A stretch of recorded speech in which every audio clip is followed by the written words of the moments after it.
शहर वाऱ्यावर, अधिकारी जर्मनीच्या सफरीवर. जिल्हाधिकारी, पालिका आयुक्त जर्मनीला. जनतेच्या पैशातून हे वाऱ्यावरचे दौरे थांबणार कधी?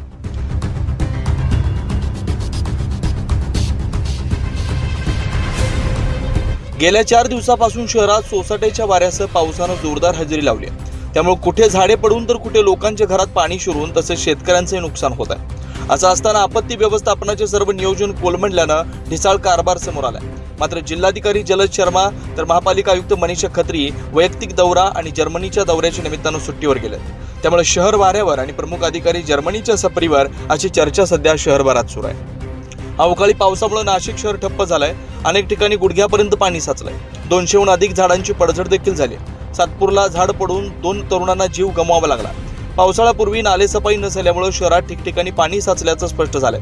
दुसरीकडे पालिकेच्या आपत्ती व्यवस्थापन आराखडा जिल्हाधिकारी कार्यालयाकडे मंजुरीसाठी पाठवला जाईल असं अग्निशमन अधिकाऱ्यांकडून स्पष्ट करण्यात आलंय. त्यावर एकत्रित जिल्ह्याची 15 मे रोजी बैठक होणार आहे. मात्र अधिकारीच हजर नसल्यानं कामकाजावर परिणाम होतोय. तसेच शहरात अनेक ठिकाणी पाणी साचून वाहतूक कोंडी नित्याचेच झाले. गटारी तुंबल्यामुळे लोकांच्या घरात पाणी शिरतं.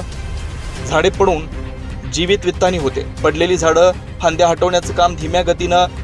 कुंभमेळ्याची विशेष आढावा बैठक रद्द. आपत्ती व्यवस्थापन बैठक रद्द. वीज खंडित झाल्यामुळे जलकुंभामधून होणाऱ्या पाणीपुरवठ्यावर परिणाम. कोणत्या भागामध्ये पाणी येणार नाही याची स्पष्ट माहिती पाणीपुरवठा विभाग देत नाही. यासारख्या विविध समस्यांना जबाबदार कोण, असा संतप्त सवाल सर्वसामान्य जनतेकडून विचारला जातोय. 9 न्यूज महाराष्ट्र ब्युरो, नाशिक.